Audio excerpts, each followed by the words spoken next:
Maybe we've been robbed, man. Hollywood has a saying: never work with animals, children, or co-stars who absolutely despise you. Because behind the laugh tracks and this primetime glory of some of television's most beloved shows, the green rooms and the studio hallways were basically war zones. Feuds that would make Real Housewives producers blush. Egos that wouldn't fit in a soundstage. And enough behind-the-scenes drama to fill a separate series entirely.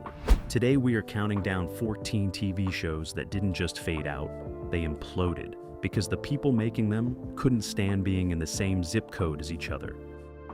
Number 14, My Two Dads, NBC, 1987 to 1990.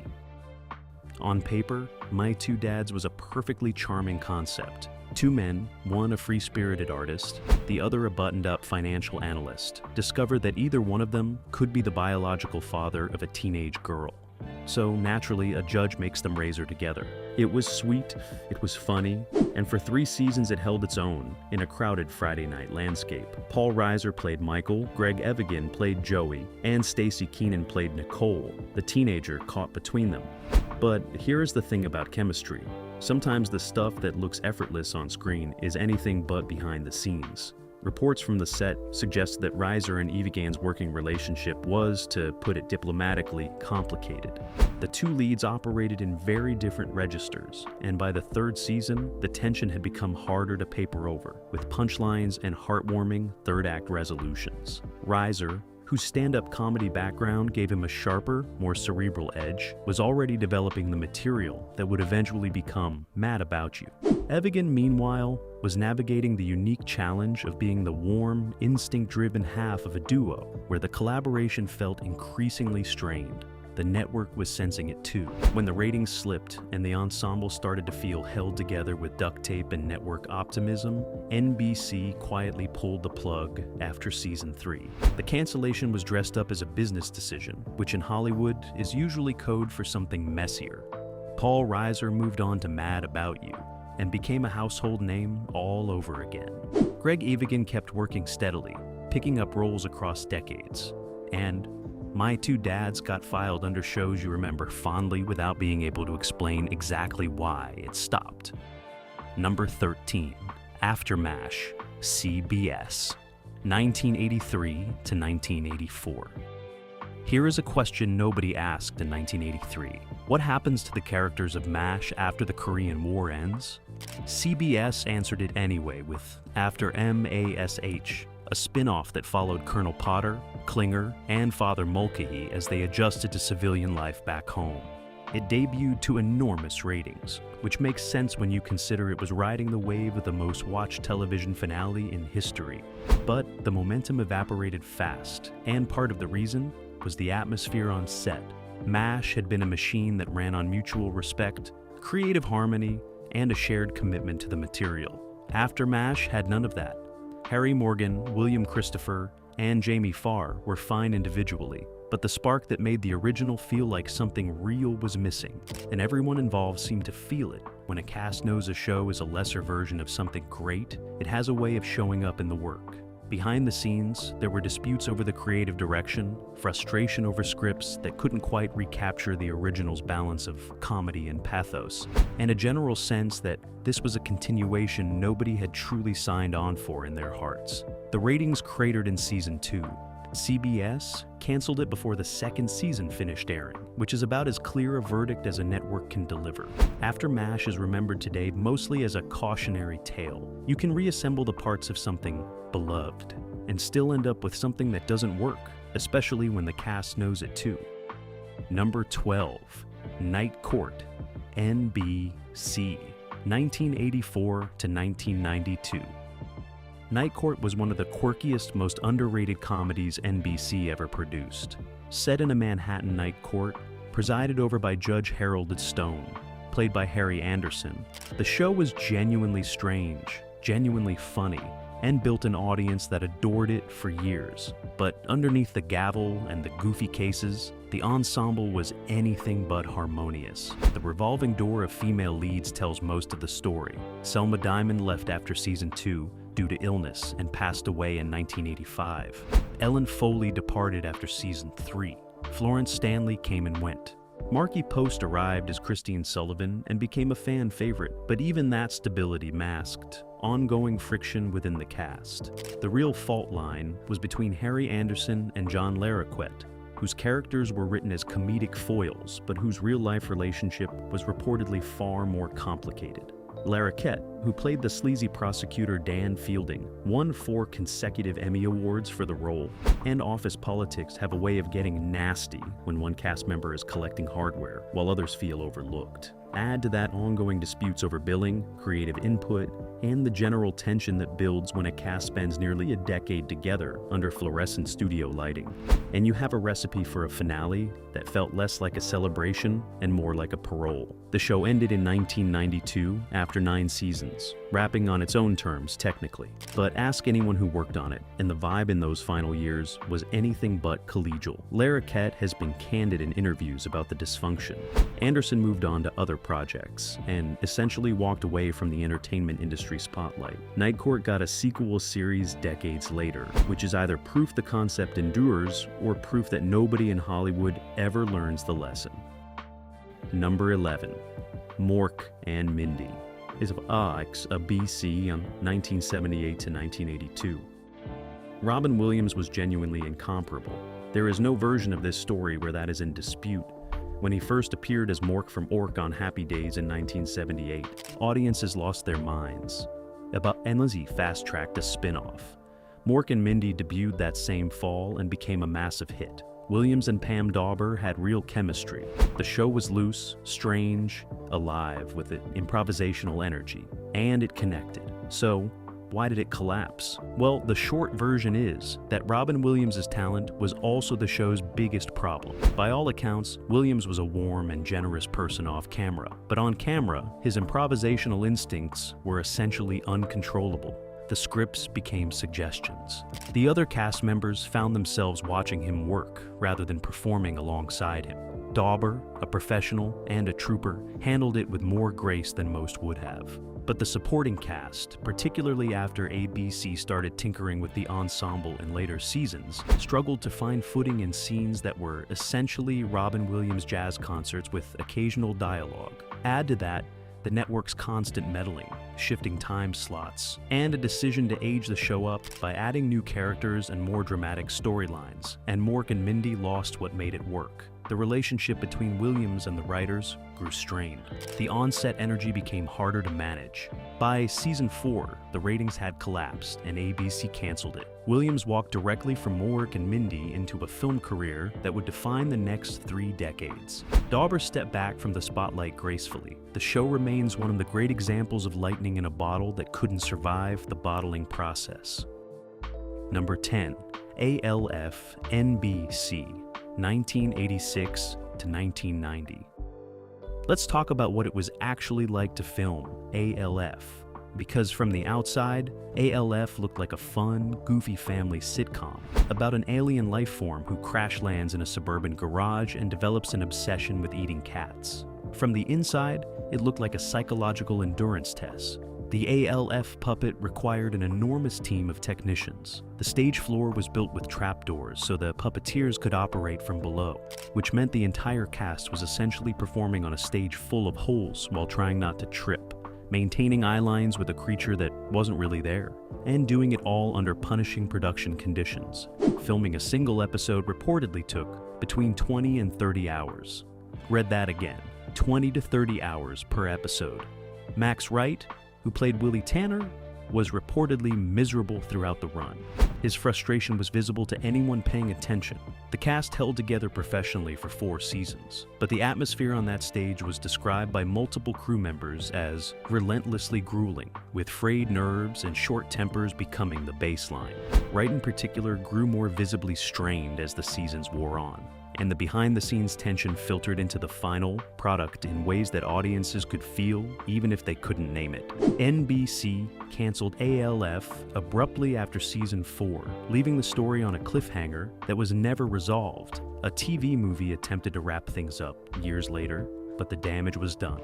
ALF remains one of the most beloved shows of the late 1980s. It is also, by most accounts, one of the most miserable productions in the history of network television. Number 9. Baby Talk, ABC, 1988 to 1992. Most people have already forgotten Baby Talk existed, which honestly might be the kindest possible outcome for everyone involved.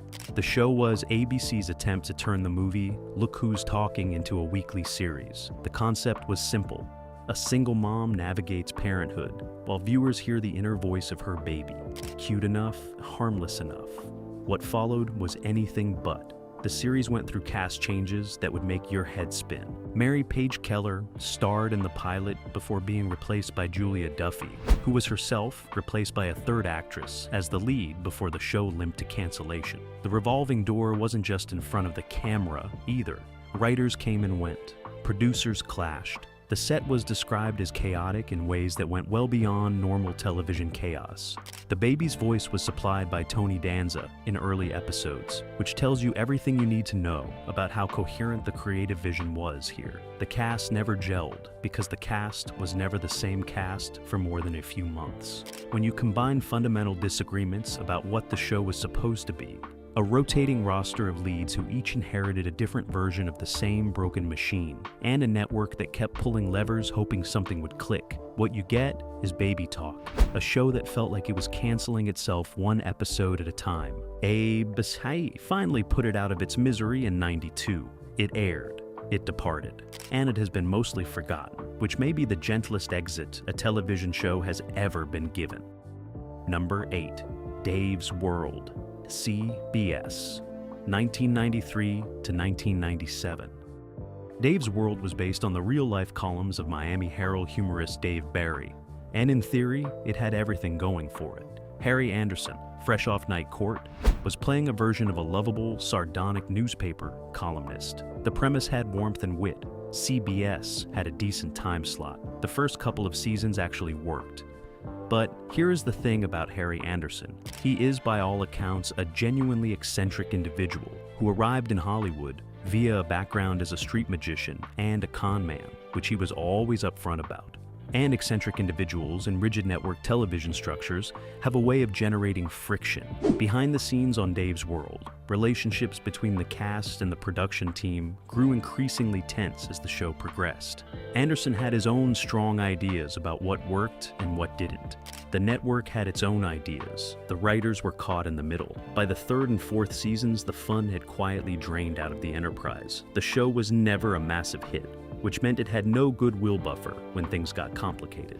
When the ratings dropped below the threshold where CBS could justify the ongoing tension, they canceled it after 4 seasons. Anderson, to his credit, has never been anything but transparent about his discomfort with the machinery of network television. He largely stepped away from the industry after Dave's World wrapped and went back to performing magic, which, when you think about it, is about as clear a statement as a person can make about Hollywood. Number 7. Coach, ABC, 1989 to 1997. Coach is one of those shows that people remember with genuine warmth. Craig T. Nelson as the gruff, lovable football coach Hayden Fox, Jerry Van Dyke as his bumbling assistant Luther, Bill Fagerbakke as the sweetly dim Dauber. It ran for 9 seasons, earned Emmy nominations, and delivered exactly what it promised every week. But 9 seasons is a long time to spend in close proximity to people you find increasingly difficult. And by the later years, the relationship between key cast members had reportedly deteriorated to the point where scenes that required warmth were being filmed between people who weren't feeling particularly warm about each other. Craig T. Nelson has never been the most effusive personality in any room. By the accounts of people who worked on Coach, he could be demanding, blunt, and not particularly invested in the collaborative niceties of ensemble television. Jerry Van Dyke, who was the comedic heart of the show, and arguably its most beloved element, had his own distinct rhythms, and those rhythms reportedly clashed with Nelson's in ways that became harder to smooth over as the seasons piled up. By season 9, the show was running out of story anyway. Hayden had won a national championship. The will they won't they with Christine had been resolved years earlier. There was nowhere left to go. but the cast dynamics made the decision to end it easier than it might otherwise have been. ABC wrapped it in '97. Nelson moved on to other projects, and Van Dyke, who was 60 when the show ended, went down in television history as one of the most beloved supporting players of his era. Whatever happened behind the scenes, Luther Van Dyke remains a treasure. Number 6. The Tortellis, NBC, 1987. Okay, so this one barely registers as a memory for most people, which is honestly the appropriate response.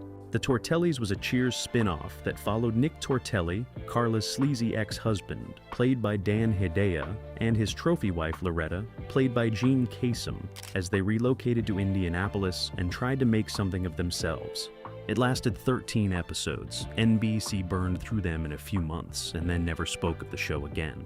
Here is what made the Tortellis a textbook case of a concept that failed before the cameras rolled. Nick Tortelli worked on Cheers specifically because he showed up occasionally, dropped some chaos into the bar, and disappeared. He was funny in small doses because he was a cartoon villain, lovable only in the way that catastrophes are occasionally entertaining when they're happening to other people. Making him the lead character required turning that cartoon into something nuanced, and the creative team didn't manage it. Behind the scenes, the cast never quite found a rhythm. Hedaya and Kasem reportedly had a functional but not warm working relationship. The supporting cast was underwritten. And when you are a spin-off of one of television's greatest ensembles, functional but not warm is a death sentence. NBC quietly canceled the Tortellis and absorbed it into the long list of Cheers-adjacent projects that reminded everyone why the original was irreplaceable. Dan Hedaya continued having a long and respected film career, which is the real happy ending here. Number 5. Grace Under Fire, ABC, 1993 to 1998. Grace Under Fire started as one of the more promising comedies of the early 1990s. Brett Butler played Grace Kelly, a Southern woman rebuilding her life after leaving an abusive marriage, navigating single motherhood and a job at an oil refinery with sharp wit and a backbone made of cast iron. The show was a hit. Butler was compelling and real and genuinely funny in a way that felt earned rather than manufactured. And then things fell apart in the most public way possible. Butler's substance abuse issues became increasingly difficult to manage on a production schedule. By the middle of the run, her behavior on set had shifted from challenging to something that the cast and crew were struggling to work around entirely. Co-stars, writers, and producers departed. The behind-the-scenes turnover was extraordinary. At various points, what felt like an entirely different show was being assembled around the same lead actress. Tom Poston, Dave Thomas, and others who cycled through the ensemble during the show's run were essentially performing in the middle of a crisis rather than a comedy. The atmosphere was described by multiple sources as exhausting, unpredictable, and increasingly untenable. Writers reportedly quit at a rate that made continuity nearly impossible. ABC kept renewing the show because the ratings remained solid enough to justify the chaos, but by season 5, even the network had run out of patience. Grace Under Fire was canceled in '98. Butler entered treatment and has spoken candidly about this period of her life in the years since. The show remains a complicated artifact, a genuine talent, and a genuine hit undone by circumstances that had nothing to do with whether the material was working. It was. Number 4. Lois and Clark, ABC, 1993 to 1997. Lois and Clark, The New Adventures of Superman, was a genuinely fun reinvention. It leaned into the romantic comedy angle of the Clark Kent and Lois Lane relationship, treated Superman as a vehicle for will they won't they tension, and for the first couple of seasons, it worked beautifully. Terry Hatcher as Lois Lane was a revelation. Dean Cain as Clark Kent had the right combination of charm and earnestness. The chemistry was undeniable. But chemistry on screen and chemistry off screen are two different things. and by the show's third and fourth seasons, the distance between those two things had become considerable. Reports from the set described an atmosphere of growing tension between Hatcher and Kane, and between Hatcher and the production more broadly. There were disputes over creative decisions, frustration over storylines, and a general sense that the collaborative goodwill of the early seasons had been replaced by something colder and more transactional. Hatcher, whose personal life was in a difficult period during the show's run, has spoken in interviews about how hard those years were, and the difficulty was reportedly visible on set. ABC's response to the declining ratings was to introduce increasingly bizarre storylines, including a plot point in the fourth season that is still discussed as one of the stranger decisions in superhero television history, which is saying something. When your creative solution to a cast that can no longer stand each other is to lean harder into the absurdity, you are already in the final chapter. ABC canceled Lois and Clark after 4 seasons, leaving another storyline unresolved. Hatcher went on to Desperate Housewives and global fame. Kane has had a long and busy career, and the Superman mythology survived just fine. Number 3. Cybill, CBS, 1995 to 1998. Cybill is one of the great examples of a show being killed by its own star, and the star would probably not disagree with that characterization. Cybill Shepherd played Cybill Sheridan, an aging actress navigating Hollywood, 2 ex-husbands, and a chaotic friendship with the magnificently cynical Marianne Thorpe, played by Christine Baranski. Baranski, for the record, won an Emmy for this role, and was widely considered the best thing about the show. That fact is relevant to everything that follows. The relationship between Shepherd and Baranski was, to use the technical industry term, a disaster. Shepherd reportedly resented the attention and acclaim that Baranski received for a supporting role in what was supposed to be her vehicle. A show named after you is supposed to be your show. When your co-star keeps walking away with the headlines, it creates a particular kind of friction that no number of table reads can smooth over. Baranski departed after season 3. Without her, Cybill lost the one element that made it essential viewing: the dynamic between the 2 women that gave the comedy its edge and its heart. The 4th season struggled, the ratings dropped, and CBS canceled it in '98. Shepherd has given interviews over the years that leave little ambiguity about what happened behind the scenes. She was not shy about expressing her frustrations with the network, with the writers, or with the dynamics on set. The cancellation was reportedly as acrimonious as the production itself, with Shepherd publicly blasting CBS for the decision. Christine Baranski, meanwhile, went on to The Good Wife and a second Emmy-winning career chapter that has lasted to this day. Cybill is remembered as a show that had something real going for it and couldn't get out of its own way long enough to let it breathe. Number 2. Roseanne, ABC, 1988 to 1997. Let's be clear about something before we get into Roseanne. The show was genuinely important. Working class, messy, loud, and honest in a way that network television rarely managed. Roseanne Barr's performance as Roseanne Connor was a revelation, and John Goodman's Dan Connor is still one of the greatest characters in the history of the American sitcom. The show mattered. It connected with audiences that television had mostly ignored. That part of the story is real and should not get buried under everything else. But underneath the brilliance, Roseanne was a production that was essentially in a state of perpetual warfare. Roseanne Barr and Tom Arnold, who were married during a large portion of the show's run, wielded their influence over the production in ways that made life difficult for virtually everyone around them. Writers were hired and fired at a pace that one producer described as vertiginous. Co-stars who drew positive attention found themselves navigating a star who didn't love sharing the spotlight. The turnover in the writer's room was extraordinary even by television standards, with some staffers lasting weeks before departing under tense circumstances. Sarah Gilbert, Laurie Metcalf, and the rest of the ensemble were professionals who brought their best work to a set that was, by multiple accounts, deeply unstable. Goodman has discussed the psychological toll of the later seasons, with characteristic candor, describing the work as grueling in ways that went beyond normal production demands. The show ended in '97 after 9 seasons, with a finale that is still one of the most audacious and divisive conclusions in television history. Was it ended by cast dysfunction? Not entirely. But the years of behind-the-scenes chaos had accumulated into something that made the finish line feel like a relief. Whatever the cost, Roseanne left behind something that mattered. That is a more complicated legacy than most shows ever achieve. Number 1. Moonlighting, ABC, 1985 to 1989. And here we are, the gold standard. If Chuck Cunningham syndrome is the benchmark for disappearing characters, then Moonlighting is the benchmark for how fast a great show can destroy itself when the people at its center decide they cannot stand each other. In 1985, Moonlighting was the most exciting thing on television. Bruce Willis as David Addison and Cybill Shepherd as Maddie Hayes ran a detective agency, traded dialogue that crackled like live wires, and generated the kind of romantic tension that kept audiences locked to their sets every Tuesday night. The show broke the fourth wall, played with structure, delivered musical numbers, referenced its own artificiality, and made every other network drama look slow. It was nominated for everything, it won a lot of it. Willis became a movie star. Shepherd cemented her comeback. Everyone was on top of the world.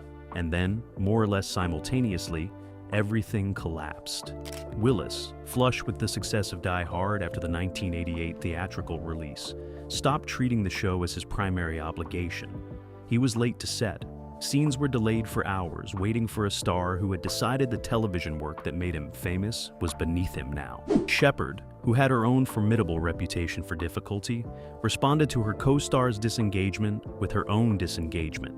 The two were reportedly not speaking by the final season, which creates a specific kind of creative problem when your show is built entirely on the electricity between two people. The writers tried everything. They resolved the will, won't they? They introduced new characters.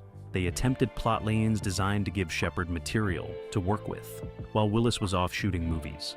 None of it worked. You cannot fake the thing that made Moonlighting great, and both leads had stopped trying to manufacture it. ABC canceled the show after season 5. Moonlighting ended not with a bang, but with a whimper, which is somehow the most fitting possible conclusion for a show that burned so brightly and so briefly. Willis went on to become one of the biggest action stars in the history of cinema. Shepherd continued working across television and film, and Moonlighting remained the definitive example of what happens when talent and ego collide at exactly the wrong velocity. The show lasted 4 seasons of brilliance and 1 season of its own aftermath. That is a ratio that Hollywood has been trying to improve on ever since. And there you have it. 14 shows that gave us something real before the walls came down. Some of them were victims of unchecked egos. Some were ground down by grueling production conditions that would have broken anyone. Some were caught in the crossfire between stars who were simply too big and too difficult to share a stage. And some, honestly, were all 3 at once. Which one hit you hardest? Which set disaster did we leave off the list? Drop it in the comments because we are always listening, and the best suggestions end up in future videos. If you loved this trip behind the velvet ropes of retro television, hit that like button and subscribe so you do not miss what is coming next. Until then, this is Remember When. Thanks for watching.